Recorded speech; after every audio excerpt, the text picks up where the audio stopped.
بسم اللہ الرحمن الرحیم۔ السلام علیکم۔ اسلام اور الحاد سیریز میں خوش آمدید۔ سلسلہ گفتگو کی آج دوسری نشست کا آغاز کرتے ہیں۔ ہم سب بہت شکریہ آپ کے وقت کا۔ ہم سب اب تک جو کچھ آپ نے بیان کیا اس کا ایک سادہ عام فہم نکات میں خلاصہ آپ کی خدمت میں رکھ کے چاہوں گا کہ اس پر مبنی کچھ ضمنی توضیحی نوعیت کے سوالات ہیں جن کی وضاحت یہیں پر ہو جائے، اور پھر ایک تسلسل کے ساتھ اپنی بات کو وہیں سے جوڑیں جہاں پر وہ رکی تھی۔ اب تک جو غامدی صاحب نے بات کی ہے کہ اس کو 5 نکات میں سمجھا جائے تو پہلی یہ ہے کہ انسان کے علم کا دائرہ بنیادی طور پر 2 ہی چیزوں تک محدود ہے، نفس اور مادہ۔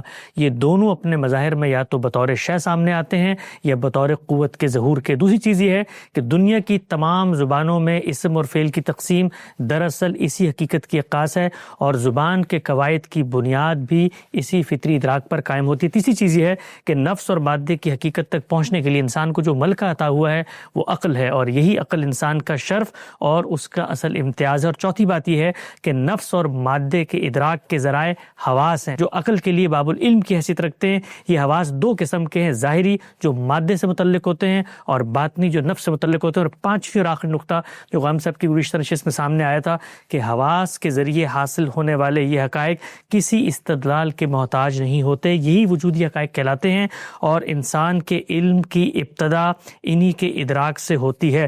ہم سب یہ آپ نے ایک بنیادی چیز بیان کی تھی اس پورے پس منظر میں کہ ہم غام صاحب سے پوچھ رہے ہیں کہ وہ جس دین کو مانتے ہیں اس کی عقلی بنیاد کیا ہے، اس کا دلائل کیا ہیں۔ تو بحث یہاں سے شروع ہوئی تھی کہ سب سے پہلے ہمیں جاننا پڑے گا کہ انسان کے علم کی بنیاد ہوتی کیا ہے۔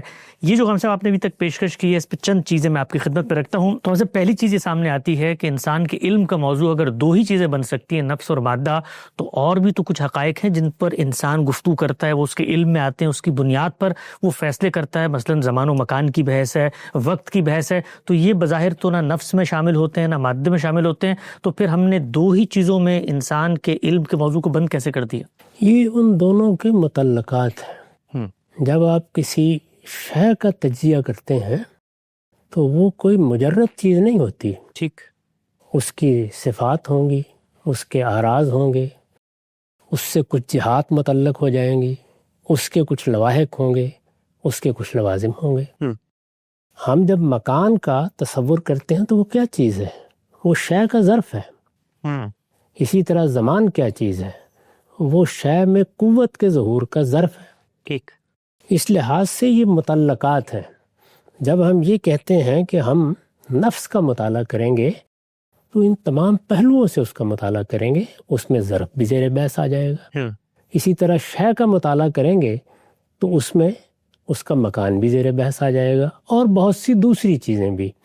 اسی وجہ سے موجودہ زمانے میں جدید علم اب زمان اور مکان دونوں کو ایک بود کی حیثیت سے دیکھتا ہے، ایک ڈائمنشن کی حیثیت سے دیکھتا ہے۔ ٹھیک، چنانچہ جب شے کا مطالعہ کیا جائے گا یا اس کے ساتھ اس میں قوت کا ظہور کا مطالعہ کیا جائے گا تو ایک ایک چیز خود متعلقات کے باب میں بھی موضوع بن جائے گی۔ اچھا، اس سے پیچھے میں یہ تعارف کرا چکا ہوں کہ ان دونوں کے مطالعے سے کتنے علوم پیدا ہو جاتے ہیں۔ وہ تمام علوم یہی بتاتے ہیں کہ ان کی کیا کیا جہات موضوع بحث بن سکتی ہیں، اس وجہ سے ان کو الگ سے بیان کرنے کی ضرورت نہیں ہے۔ ٹھیک، نقطہ بالکل واضح ہو گیا۔ اچھا غام صاحب، یہ جو ابھی تک آپ نے بات بیان کی کہ جو بھی چیزیں ان سے الگ سامنے آتی ہیں جب ان پہ غور کیا جاتا ہے تو وہ اپنی ذات میں کوئی اپنا الگ سے وجود نہیں رکھتی، وہ انہی کے لوازم ہیں، گویا انہی سے نکلی ہوئی ہیں یا انہی کے ساتھ جڑی ہوئی ہیں۔ تو ایک صرف مثال کے طور پہ بتائیے گا، وقت ہے تو اس کو ہم کیسے بیان کریں گے کہ وہ نفس اور مادہ سے کیسے جڑا ہوا ہے تاکہ انہی سے متعلق ہو کے نظر آئے؟ وقت زمان ہے، تو زمان کے بارے میں نے یہ بتایا ہے کہ جس وقت قوت کا ظہور ہوتا ہے، ہم نے 2 چیزیں متعین کی ہیں، شے اور شے میں قوت کا ظہور۔ قوت کا ظہور ہوتا ہے تو زمان اس ظہور کو ماپنے کا پیمانہ بن جاتا ہے۔ اچھا، اس لحاظ سے وہ اس کا ظرف ہے۔ وقت اس کا اردو ترجمہ ہے۔ زمان مکان دونوں کے بارے میں نے یہ عرض کر دیا ہے کہ ان کی حیثیت بالکل کنٹینر کی ہے، یعنی وہ ظرف کی حیثیت سے متعلق ہو گئے ہیں، تو متعلقات کو الگ سے بیان کرنے کی ضرورت نہیں ہوتی. ٹھیک ٹھیک بالکل واضح ہوا. آگے بڑھاتے ہیں. اچھا ہم صاحب آپ کی جو پہلی گفتگو تھی اس کے اندر یہ چیز زیر بحث آئی کہ انسان کے پاس حواس ہیں، سینسز ہیں، وہ ظاہری حواس بھی ہیں اور باطنی حواس بھی ہیں جن کے ذریعے سے وہ مادے اور پھر نفس کا مطالعہ کرتا ہے، اس کا ادراک اور شعور حاصل کرتا ہے. یہ بتائیے گا کہ ظاہری حواس تو آپ کے پاس بھی ہیں، میرے پاس بھی ہیں، مشترک ہیں، اسی لیے وہ متعین بھی ہو چکے ہیں کہ وہ 5 ہیں، سونگنا، چکھنا، یہ سب چیزیں جو ہیں. لیکن یہ جو باطنی حواس ہیں اس کو ہم کیسے بیان کریں گے کہ یہ کیا ہے؟ یعنی اس کو انٹیوشن کا نام دیں گے، کوئی شخصیت کا نام دیں گے، شعور، وجدان، عقل، کیا کہیں گے اس کو؟ کیونکہ ایک چیز جب تک متعین نہیں ہوتی تو وہ فیکلٹی کیا ہے جس کے ذریعے سے میں نفس تک رسائی حاصل کر رہا ہوں. جس طریقے سے ظاہری حواس کو لوگوں نے حواس کی تعبیر دی ہے، جی اگر آپ غور کریں تو وہ باطنی حواس کو بھی دیے ہوئے ہیں. اچھا. ہم عام زبان میں کہتے ہیں میری حس جمالیات اس سے متاثر ہوئی، میرے حادثہ اخلاقی نے یہ فیصلہ سنایا ہے، تو یہ تعبیر استعمال کی جاتی ہے. آپ اس کی جگہ کوئی دوسری تعبیر بھی اختیار کر سکتے ہیں، لیکن میں سمجھتا ہوں کہ ظاہری حواس کے مقابل میں یہی موزوں تعبیر ہے. یعنی ہمارے باطن میں بھی ایسے ذرائع پیدا کر دیے ہیں فاتر فطرت نے جو بہت سی چیزوں کے لیے باب العلم بن جاتے ہیں. یہ جس طرح خارجی دنیا کے لیے باب العلم بنتے ہیں وہ ہماری داخلی دنیا کے لیے باب العلم بنتے ہیں. تو یہ چند تعبیریں تو آپ عام زبان میں سنتے ہیں، بلکہ آپ نے یہ بھی سنا ہوگا کہ میری چھٹی حس یہ کہتی ہے. جی. تو یہ کیا چیز ہے؟ یہ سب چیزیں وہی ہیں جن میں آپ باطنی حواس کی طرف اشارہ کر رہے ہیں، تو ان کو اسی تعبیر کے ذریعے سے متعارف کرانا چاہیے. ٹھیک نقطہ واضح ہوا. اچھا ہم سب جب آپ نے یہ گفتگو کی کہ باطنی حواس بھی موجود ہیں اندر اور وہ میرے اندر بھی فیصلہ کر رہے ہیں، کسی اور دوسرے انسان کے اندر بھی فیصلہ کر رہے ہیں، اور اس سے ہم ایسے حقائق تک پہنچ رہے ہیں جو وجودی حقیقتیں، مسلمات بن جاتی ہیں، تو صرف ایک نقطہ مجھے یہاں پہ بتائیے گا کہ جو اندر عمل ہو رہا ہوتا ہے، چونکہ ظاہری حواس میں تو مجھے بھی میز نظر آ رہی ہے، آپ کو بھی میز نظر آ رہی ہے، ہمارا علم ایک دوسرے سے شیئر ہو کے ویریفائیبل ہے. یہ باطنی حواس میں، اور آپ نے شروع میں ایک بات کی تھی کہ انسان اپنے علم کی بنیاد ظنون اور اوہام کو بھی بنا لیتا ہے، یعنی اس کے ذہن کی اپنی ایک تخیل اور ایک خیالات کی پوری دنیا ہوتی ہے. تو یہ جو اندر ہے، چونکہ باطنی حواس بھی اندر ہیں اور یہ تخیل اور ظنون و اوہام بھی اندر ہوتے ہیں، تو ان میں فرق کیسے ہم کریں گے کہ یہ میرے باطنی حواس کا فیصلہ ہے، یہ ظنون و اوہام کا فیصلہ ہے؟ ظنون و اوہام تو نتیجہ ہے. اچھا. یعنی باطنی حواس نے اپنا کام کرنا ہے. چنانچہ وہ جب کام کرتے ہیں تو مثال کے طور پر درد کو محسوس کرتے ہیں، غم کو محسوس کرتے ہیں، الم کو محسوس کرتے ہیں. ایسے ہی ہم نے ابھی ذکر کیا حادثہ اخلاقی چیزوں کے بارے میں یہ احساس اندر منتقل کرتا ہے کہ یہ اچھی ہیں یا بری ہیں. ٹھیک. یہ عمل ہو رہا ہے. اس عمل میں کوئی بھی چیز بنائے استدلال بن سکتی ہے، وہ ظنون و اوہام بھی بن سکتے ہیں. ظنون و اوہام ہماری خارجی دنیا سے متعلق بھی ہوتے ہیں. میں جب گھر میں داخل ہوتا ہوں اور رات میں کسی رسی کو دیکھ کر یہ خیال کرتا ہوں کہ یہ سانپ ہے، تو یہاں میرے ظاہری حواس نے مجھے دھوکہ دیا ہے. یہ معاملہ باطنی حواس کے ساتھ بھی ہوتا ہے. ذریعہ علم زیر بحث ہے. ٹھیک. مجھے بہرحال رات میں رسی کو دیکھنا ہے یا دن میں دیکھنا آنکھوں ہی سے ہے، اور فیصلہ کرنا ہے کہ میں اس کو کیا تعبیر دے رہا ہوں. وہ تعبیر بعض اوقات غلط ہوتی ہے، بعض اوقات صحیح ہوتی ہے. اس پہ بنائے استدلال کیا کیا چیزیں بنتی ہیں میں نے ان کو اس وقت بیان کیا تھا. یعنی ظنون و اوہام بھی بنتے ہیں، عقلی امکانات بھی بنتے ہیں، مخاطب کے مسلمات بھی بنتے ہیں، اور اسی طرح بعض دوسری چیزیں بھی بنتی ہیں. ٹھیک. اچھا ہم سب یہ جو ظاہری باطنی حواس ہیں ان کے ذریعے جو علم ہمیں حاصل ہوتا ہے وہ کسی استدلال کا محتاج نہیں ہوتا. یہ آپ کے پہلی گفتگو میں ہم نے نقطہ سمجھا تھا، اور یہی وجودی حقائق کہلاتے ہیں. تو اب مثال کے طور پہ کوئی شخص کہہ سکتا ہے نا کہ یہ بات جو آپ نے بھی بتائی ہے کہ ظاہری حواس کے ذریعے حاصل ہونے والا علم وجودی حقیقت ہوتا ہے اور استدلال کا محتاج نہیں ہوتا، تو یہ بات بتانے کے لیے خود آپ کو بھی تو استدلال کرنا پڑا نا. پوری کائنات پہ نظر دوڑائی، وہاں دیکھا کہ علم کا موضوع کیا ہے، نفس اور مادہ ہے، پھر حواس دیکھے کیا کیا ہیں، پھر ان سے کیسے رسائی ہوتی ہے، وہ سب کر کے تو استدلال کا پروسیس تو یہ بات بیان کرنے کے لیے بھی کیا. نہیں، یہاں استدلال نہیں کیا گیا، یہاں چیزوں کی طرف توجہ دلائی گئی ہے. اچھا. ان کی تفہیم کی گئی ہے. ٹھیک. سمجھا گیا ہے اور سمجھایا گیا ہے. یعنی جب میں آپ کو یہ کہتا ہوں کہ ذرا سامنے دیکھیے کیا چیز پڑی ہوئی ہے، یہاں میں کوئی استدلال نہیں کر رہا ہوتا، میں آپ کو آپ کے حواس کی طرف توجہ دلا رہا ہوتا ہوں کہ وہ آپ کے پاس موجود ہے. اور جب آپ یہ دیکھیں گے تو آپ بھی اسی نتیجے پر پہنچیں گے جس پر میں پہنچا ہوں کہ یہ میز ہے، یہ کرسی ہے، یہ آفتاب ہے، یہ کمر ہے، کہ جتنی چیزیں ہیں جو ہمارے لیے وجودی حقائق ہے خارجی دنیا میں، ان کے بارے میں اسی طرح ہم مسلمات تک پہنچ جاتے ہیں۔ میں نے ابتدا میں بنائے استدلال کا تجزیہ کرتے ہوئے کہا تھا مسلمات، علم و عقل کے مسلمات۔ ایک چیز آپ کے علم میں آتی ہے وہ خارجی حواس سے آئے یا داخلی حواس سے، اسی طرح سے میرے علم میں آتی ہے، پھر وہ پوری انسانیت کا اجماع بن جاتی ہے۔ ٹھیک، اجماع کا یہ مطلب نہیں ہوتا کہ کوئی احمق بھی اس سے اختلاف نہیں کرے گا، لیکن مجموعی حیثیت سے وہ ایک واقعہ بن جاتی ہے، اسی کو ہم مسلمات سے تعبیر کرتے ہیں۔ تو جو عمل ہم باہر کر رہے ہیں وہی ہم اندر بھی کرتے ہیں۔ درد، غم، حادثہ اخلاقی کا فتویٰ، حصے جمالیات، اس میں بھی بالکل وہی عمل ہو رہا ہے جو آنکھوں سے دیکھنے یا ہاتھوں سے چھونے کے نتیجے میں ہو رہا ہے۔ نقطہ بالکل واضح ہوا۔ اچھا صاحب، دو چیزیں اور بیان فرمائیے گا۔ یہ جو ہمارے حواس ہیں، ظاہری حواس ہیں، ان کے ذریعے سے ہم کسی چیز کا ادراک حاصل کرتے ہیں، تو کبھی کبھی زندگی میں ایسی مثالیں بھی تو سامنے آتی ہیں ہمارے کہ نظر جو دیکھ رہی ہوتی ہے وہ حقیقت میں نہیں ہوتا، سراب ہمیں نظر آ رہا ہوتا ہے، آنکھ دیکھ کر حکم لگا رہی ہوتی ہے کہ بھئی یہ یہاں پر پانی ہے، قریب جاتے تو نہیں ہوتا۔ تو حواس کی بنیاد پر حاصل ہونے والا علم ہمیشہ وجودی حقیقت بنے گا؟ اس کے لیے کچھ استثناءات تو نکل آتے ہیں، سراب آخر میں جاتے تو کچھ بھی نہیں ہوتا وہاں؟ نہیں، استثناء کا مطلب یہ نہیں ہے، یعنی ہم سب چیزوں کو دیکھ رہے ہیں۔ جب ہم دیکھتے ہیں تو اس میں ایک بہت بڑا حصہ ایسا ہے جس کے بارے میں ہمیں کبھی کوئی شبہ لاحق نہیں ہوتا۔ ٹھیک، جب نہیں لاحق ہوتا تو وہ مسلمات بن جاتے ہیں۔ کچھ چیزوں کے بارے میں ہم شبے میں مبتلا ہوتے ہیں۔ ٹھیک، وہاں کیا ہوتا ہے؟ وہاں ہم یہ محسوس کرتے ہیں کہ ہمارے حواس نے دھوکہ کھایا ہے۔ ٹھیک، یہ کون فیصلہ کرتا ہے؟ وہی عقل جس کا آگے ذکر ہے۔ اچھا، وہ ملکہ ہمیں عطا ہوا ہے جو پھر حواس سے حاصل ہونے والے علم کا تجزیہ کرتی ہے۔ ٹھیک، اس میں ایسا ہو سکتا ہے کہ میں سراب سے دو چار ہو گیا ہوں، آپ نہ ہوئے ہوں، میرے اور آپ کے مابین اختلاف ہوا تو وہ مسلمہ نہیں بنے گا۔ اس کے مسلمہ بننے کا پھر عمل ہوتا ہے، یعنی یہ ایسے ہی نہیں ہو جاتا کہ علم و عقل کے مسلمات کی ایک فہرست چلتے چلتے بن گئی ہے۔ اس میں یہ سارے معاملات ہوئے ہوتے ہیں۔ براہ راست دیکھا، اتفاق ہو گیا، تجزیہ کیا، اتفاق ہو گیا، علمی طریقے سے چیزوں کا مطالعہ شروع کیا، اتفاق ہو گیا، عقلی امکانات پر کام شروع کیا اور کسی امکان نے واقعے کی صورت اختیار کر لی، اتفاق ہو گیا۔ تو اگر غور کریں آپ تو اس میں علم و عقل کے مسلمات کی تعبیر اسی لیے اختیار کی گئی ہے، یعنی مسلمات بننے کا عمل ہے۔ جہاں سے اختلاف شروع ہوتا ہے وہاں سے مشاہدہ شروع ہوتا ہے۔ وہ کس وقت سب کی مانی ہوئی حقیقت بن جائے گا؟ جب وہ بن جائے گا پھر وہ بنا استدلال بنے۔ نقطہ بالکل واضح ہو گیا۔ اچھا ہم صاحب یہ بتائیے گا کہ بہت ساری چیزیں جو علم و عقل کے مسلمات ایک شخص کے نزدیک بن گئے ہیں، وہ اس کو وجودی حقیقت کے طور پہ پیش کر رہا ہے۔ ہم نے یہ دیکھا کہ خود علم کے میدان میں اس میں بھی بحث ہو جاتی ہے، اس میں بھی اختلاف ہو جاتا ہے۔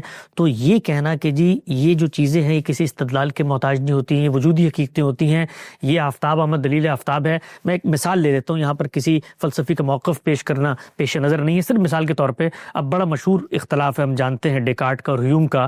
تو وہ تو جو بنیادی چیز ڈیکارٹ مثال کے طور پہ کہتا ہے بھئی انسان کے وجود کے حوالے سے کہ یہ تو وجودی حقیقت ہے، انسان ہے، ایک دوسرا فلسفی اسی کو ایک نئے تصور میں انکار کر دیتا ہے، تو پھر وجودی حقائق پر بھی تو گفتگو کا سلسلہ جاری رہتا ہے نا؟ اس میں کیا شبہ ہے؟ اسی لیے میں نے عرض کیا کہ مسلمات کے معنی یہ ہے کہ انسانیت بحیثیت مجموعی ان کو مانتی ہے، دنیا کا نظم اس پر چل رہا ہے، مشرق سے مغرب تک لوگ اس سے اتفاق کرتے ہیں، کوئی شخص اختلاف بھی کر سکتا ہے۔ جی، ہم آفتاب کو دیکھتے ہیں، ہم نے ابھی یہ تعبیر اختیار کی کہ آفتاب آمد دلیل آفتاب۔ جی، کیا دنیا میں ایسے لوگ نہیں جو پیدائشی اندھے ہوتے ہیں؟ ہاں، انہوں نے کبھی دیکھے نہیں کیا سورج؟ ان کو آفتاب کا قائل کر سکتے ہیں آپ؟ نہیں۔ یہی معاملہ ہمارے باطنی احساسات بھی ہوتا ہے۔ ممکن ہے کہ اس میں بھی کوئی آدمی مجھ سے آپ سے اختلاف کرے۔ کتنے لوگ ہیں جن کو یہ تجربہ پیش آیا ہوگا کہ مجھے سردی لگ رہی ہے، دوسرے کو نہیں لگ رہی۔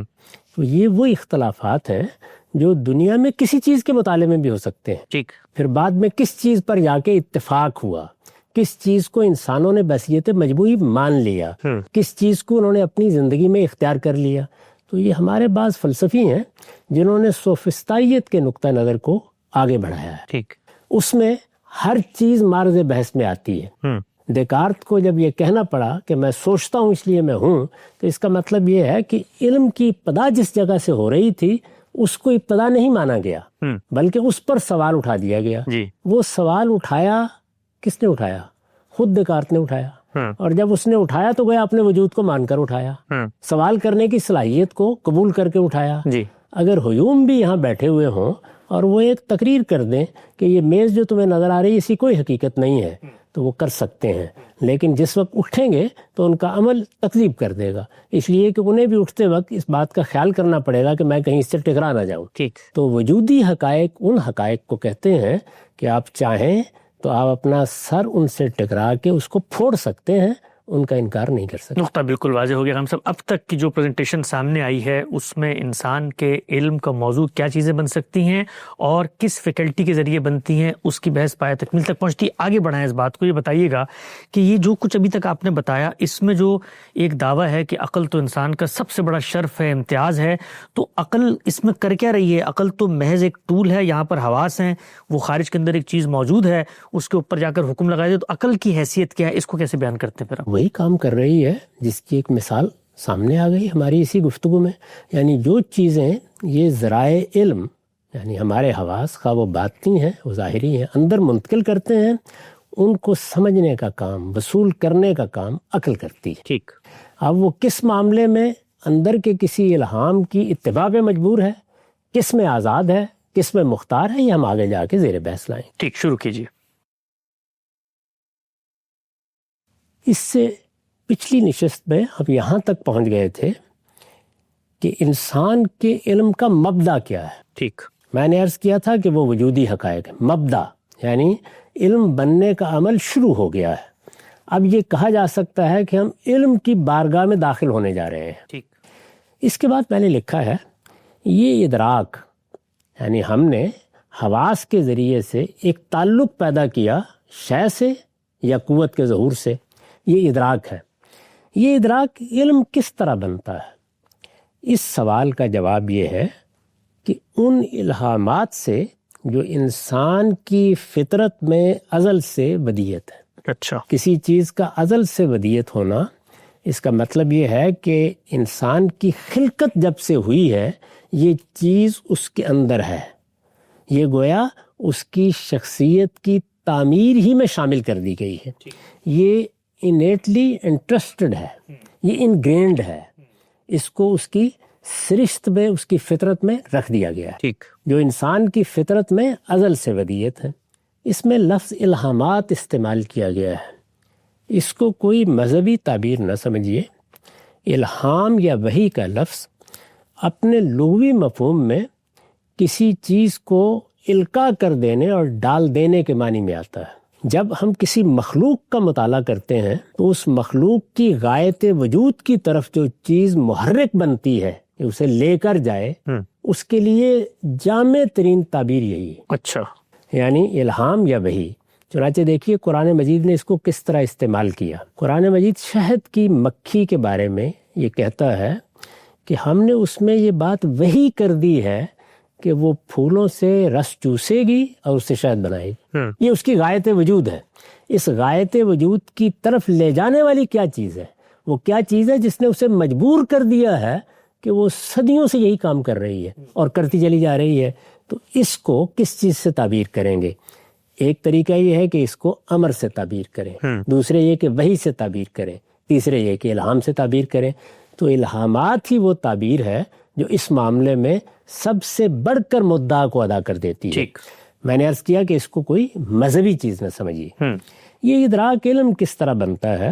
اس سوال کا جواب یہ ہے کہ ان الہامات سے، یعنی وہ چیزیں جو اندر ڈال دی گئی ہیں اور وہ ازل سے اندر موجود ہیں اور وہ محرک بن رہی ہیں، ان الہامات سے جو انسان کی فطرت میں ازل سے ودیت ہیں، اس لیے کہ یہی مدارک تک پہنچتے، یعنی جو ہماری سینسز ہیں ان تک پہنچتے کس طرح ہیں یہ تو آگے واضح ہوگا، لیکن پہنچتے یہی ہیں۔ یہ الہامات فوری طور پر تعلق پیدا کرتے ہیں، یعنی جیسے ہی ہمارے حواس کسی چیز کا درک حاصل کرتے ہیں، یہ ادراک واقع ہوتا ہے تو اندر سے یہ الہامات ہجوم کرتے ہیں۔ اچھا، اس لیے کہ یہی مدارک تک پہنچتے اور ان کے لیے، یعنی ہمارے حواس کے ذریعے سے جو ہمارے اندر ایک ادراک کی صلاحیت پیدا کرنے والی جگہ ہے، یہ وہاں تک پہنچتے ہیں، اور ان کے لیے علوم و اعمال، یعنی وہ ہمارا علم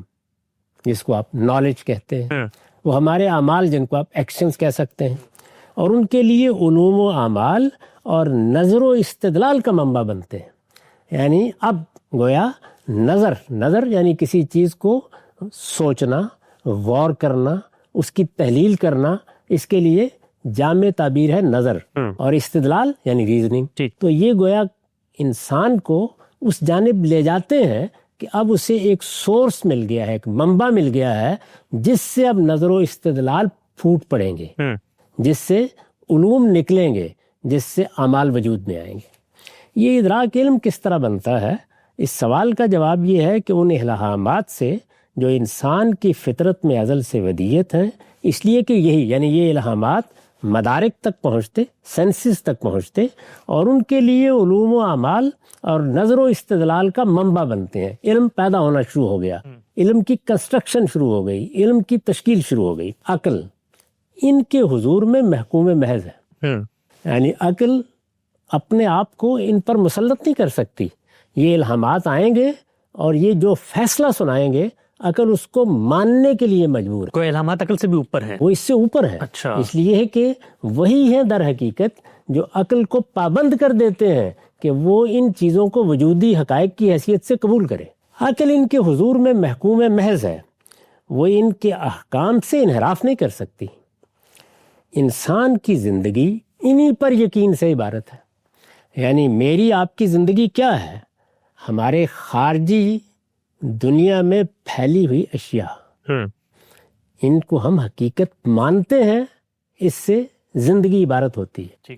ہمارے داخلی وجود میں ہمارے درد، غم، ہمارے حادثہ اخلاقی کے فتوے، ہماری حصے جمالیات کے نتائج، یہی ہے نا جن میں زندگی بسر کر رہے ہیں۔ ان میں سے کسی ایک چیز پر بھی ہمارا یقین نہ رہے، یعنی جس دن آنکھیں بند ہو جاتی ہیں تو آپ دیکھیے کہ ہم کس طرح ایک اندھیر نگری میں چلے جائیں۔ جی ہاں، بالکل، یہ اس کا لازمی نتیجہ ہے۔ انسان کی زندگی انہی پر یقین سے عبارت ہے، چنانچہ یہ ضروری ہے کہ اس یقین کی حقیقت کو سمجھا جائے۔ یعنی یہ در حقیقت ایک اجمالی بیان ہے، اس میں یہ بتایا گیا کہ ہو کیا رہا ہے، اس کے نتیجے میں یقین پیدا ہوتا ہے۔ یہ اس چیز کی تحلیل ہے کہ مجھے اس کے میز ہونے کا یقین کیسے ہے، اس یقین کو اب ہم نے سمجھنا ہے۔ امام حمید الدین فراہی نے اس کے یعنی اس یقین کے پیدا ہونے کے عمل کے، امام حمید الدین فراہی نے اس کے جن مبادی کی طرف توجہ دلائی ہے ان کا خلاصہ درج ذیل۔ یعنی انہوں نے کیا کیا ہے؟ انہوں نے یہ یقین جس طریقے سے پیدا ہو رہا ہے اس عمل کو تحلیل کر کے سمجھایا ہے، اور اسے بعض مبادی کی صورت میں بیان کر دیا ہے۔ یہ میں نے جگہ جگہ سے ان کی آراء کو دیکھ کر اس کی تحلیل کر کے اس کا خلاصہ 7 نکات کی صورت میں ترتیب دے دیا ہے۔ ان میں سے ایک ایک نقطے کو اب ہم سمجھیں گے۔ اچھا غم صاحب، یہ جو بھی آپ 7 نکات بتائیں گے، یہ نکات اصل میں اس پروسیس کو بیان کریں گے کہ جو آپ نے یہ طے کیا تھا کہ ہمارے علم کے موضوعات نفس مادہ ہے، یہ حواس ہیں، 2 فیکلٹیز ہیں، ان سے تعلق قائم کرتی ہیں اور ان سے وجودی حقائق مل جاتے ہیں۔ تو یہ جو پروسیس انٹرنلی ہو رہا ہوتا ہے، ظاہری بات عقل حکم لگاتی ہے، تو یہ ریزننگ کا پروسیس آپ نے فرمایا کہ پہلے سے ایک اور چیز بھی موجود ہے، عقل بھی ہے، اور ایک اور چیز بھی ہے جو ازل سے ہماری فطرت میں سرشت میں ودیت ہے، وہ ہیں کچھ الہامات یا کچھ ایسی پری کنسیوڈ نالج ہے جو اندر موجود ہے۔ اب آپ جو آگے نکات بتائیں گے وہ یہ بتائیں گے کہ یہ عقل اور وہ جو نالج ہے اس کے ساتھ تعلق پیدا ہونے کے بعد یقین کیسے حاصل ہو جاتا ہے۔ یعنی وہ تعامل اب ہمیں سمجھنا ہے جو ان سب چیزوں میں ہو رہا ہے۔ اچھا، یعنی حواس کچھ چیزوں کے اثرات منتقل کر رہے ہیں، عقل ان کو وصول کر رہی ہے، وہ الہامات آ کے ان کے اندر معنویت پیدا کر رہے ہیں۔ عقل اس معنویت کو قبول کرنے کے لیے محکوم محض ہے۔ ان کے باہمی عمل کے نتیجے میں مجھے یہ یقین حاصل ہو جاتا ہے کہ یہ پانی کا کوزہ ہے۔ اچھا، اس عمل کو اب ہم نے سمجھنا ہے۔ ٹھیک، یعنی یوں سمجھ لیجئے کہ وہ وجودی حقائق جن کو سب مان رہے ہیں، یہاں یہ سمجھنے کی کوشش کی جا رہی ہے کہ وہ وجودی حقائق بنتے کیسے ہیں۔ اچھا، اس کو 7 نکات کی صورت میں ہم نے سمجھانے کی کوشش کی ہے۔ ان میں سے ایک ایک کو لے کر اب میں وضاحت کروں گا۔ پہلا نقطہ، ہر ذی حیات عالم خارجی کا یقین رکھتا ہے۔ اسی کو ہم سمجھنے جا رہے ہیں۔ عالم خارجی یعنی یہ میرے خارج کی دنیا، یہ آفتاب ہے، یہ قمر ہے، یہ نجوم و کواکب ہے، یہ میز ہے، یہ کرسی ہے، یہ آپ بیٹھے ہوئے ہیں، یہ بے شمار انسان ہیں، یہ عالم خارجی ہے۔ ہر ذی حیات عالم خارجی کا یقین رکھتا ہے۔ میں اسی یقین کے ساتھ صبح گھر سے نکلتا ہوں، اسی یقین کے ساتھ آپ کے ساتھ بات کر رہا ہوں، اسی یقین کے ساتھ اطمینان سے آ کے اس کرسی پر بیٹھ گیا ہوں۔ ہر ذی حیات عالم خارجی کا یقین رکھتا ہے۔ عالم خارجی یعنی ایکسٹرنل ورلڈ۔ ٹھیک، اس میں شبہ نہیں کہ اس یقین کا ظہور حسی علم کے بعد ہی ہوتا ہے۔ یعنی میز کو دیکھنے کے بعد ہی میں یہ یقین حاصل کرتا ہوں کہ یہ میز ہے اور آ کر اس کے پاس بیٹھ جاتا ہوں۔ ٹھیک، یعنی یقین کا ظہور ہوا ہے لیکن حسی علم کے بعد ہوا ہے۔ پہلے ہاتھ لگایا ہے میں نے آنکھ کو۔ اس میں شبہ نہیں کہ اس یقین کا ظہور حسی علم یعنی ہمارا جو سینسری نالج ہے حسی علم کے بعد ہی ہوتا ہے، لیکن کیا مجرد احساس اس کا باعث بن جاتا ہے؟ یعنی میرے حواس کا جو تعلق پیدا ہوتا ہے اس سے احساس منتقل ہوتا ہے، تو کیا وہ احساس پورا علم بن جاتا ہے؟ لیکن کیا مجرد احساس اس کا باعث بن جاتا ہے؟ حقیقت یہ ہے کہ ایسا نہیں ہے۔ اچھا، اب ہم تحلیل کریں گے۔ جی، مثال کے طور پر دیکھیے، ہم جب کسی جسم کو چھوتے ہیں، میں نے اس میز پر اپنا ہاتھ رکھا تو یہ چھونے کا عمل ہو گیا۔ مثال کے طور پر دیکھیے، ہم جب کسی جسم کو چھوتے ہیں تو ہمارا احساس یعنی یہ چھونے کا احساس، تو ہمارا احساس محض ایک حالت ہوتی ہے جو حادثہ انسانی پر طاری ہو جاتی ہے۔ ٹھیک، یعنی ہماری جو سینس فیکلٹی ہے اس پر ایک احساس طاری ہوتا ہے، یہ ایک حسی نوعیت کا تجربہ ہے جس سے ہم گزر جاتے ہیں۔ ٹھیک، ہم جب کسی جسم کو چھوتے ہیں تو ہمارا احساس محض ایک حالت ہوتی ہے جو حادثہ انسانی پر طاری ہو جاتی ہے۔ اس کے ساتھ یعنی یہ جو حالت طاری ہوئی ہے اس کے ساتھ اگر ایک حاکم نہ ہو جو حکم لگائے کہ اس اثر کے لیے ایک مؤثر ہے، یعنی جیسے ہی یہ احساس منتقل ہوا ہے، حادثہ انسانی سے اس کا تعلق پیدا ہوا ہے، تو اب یہ کیا تھا؟ اثر۔ فوری طور پر کسی نے آ کے یہ بتایا ہے کہ یہ اثر مؤثر کے بغیر نہیں ہو سکتا، تو میں اس کو چھوتا ہوں اور جیسے یہ احساس منتقل ہوتا ہے تو فوراً میری آنکھیں اس کو دیکھنا شروع کر دیتی ہیں۔ یعنی اب میں کہاں پہنچا؟ احساس میرے اندر منتقل ہوا چھونے سے، لیکن میں کیا چاہتا ہوں؟ مؤثر کو دیکھوں کہاں ہے، کس وجہ سے میرے ہاتھ میں یعنی یہ وہ کیفیت کیا پیدا ہوئی۔ چیز ہے جس نے یہ اثر پیدا کر دیا ہے۔ اس کے ساتھ اگر ایک حاکم نہ ہو جو حکم لگائے کہ اس اثر کے لیے یعنی اس ایفیکٹ کے لیے ایک مؤثر ہے، ایک ایفیکٹر ہے، تو ممکن نہیں کہ اپنے خارج میں ہم کسی چیز کا یقین حاصل کر سکیں۔ یعنی یہ عمل اگر نہ ہو تو ایک احساس ہے منتقل ہو گیا، میرے لیے میز کوئی حقیقت کبھی نہیں بنے گی، بس احساس ہی رہے گا۔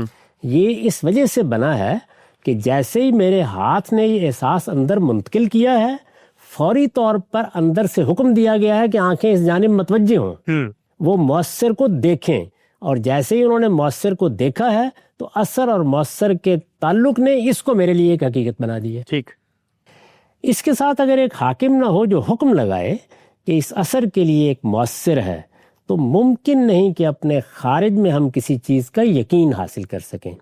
یہ حاکم کون ہے؟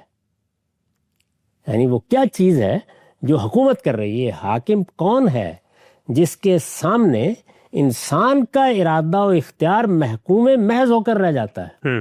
یعنی میرا ارادہ دیکھنے کا ہو یا نہ ہو، جس وقت یہ احساس منتقل ہوتا ہے تو یا میں اس کو نظر انداز کروں گا یا اس کے حکم کی پابندی کروں گا، اور جب پابندی کروں گا تو مؤثر تک لازماً پہنچوں گا، اور مؤثر کو مؤثر کی حیثیت سے قبول کرنے پر مجبور ہو جاؤں گا، تو گویا میرا ارادہ و اختیار محکوم محض ہو کے رہ گیا۔ اچھا، یہ حاکم کون ہے جس کے سامنے انسان کا ارادہ و اختیار محکوم محض ہو کر رہ جاتا ہے؟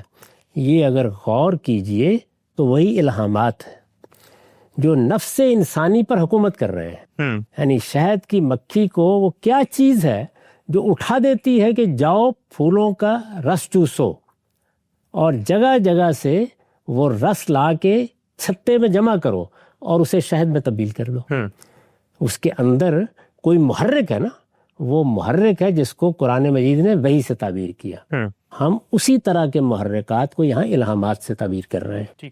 یہ اگر غور کیجئے تو وہی الہامات ہیں، یعنی انیٹ ریولیشنز ہیں، ہمارے باطن میں وہ موجود ہیں جو نفس انسانی پر حکومت کر رہے ہیں۔ چنانچہ کسی چیز کو چھونے کے بعد جو احساس منتقل ہوتا ہے اسی کے ساتھ ایک نوعیت کا فطری استدلال بھی وجود میں آتا ہے۔ یعنی جیسے ہی میرا ہاتھ اس میز کے ساتھ ٹچ کرتا ہے، میں اس کو چھوتا ہوں، اس کے ساتھ ایک استدلال شروع ہو گیا ہے۔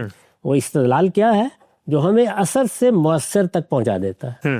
یعنی اثر مؤثر کے بغیر نہیں ہو سکتا۔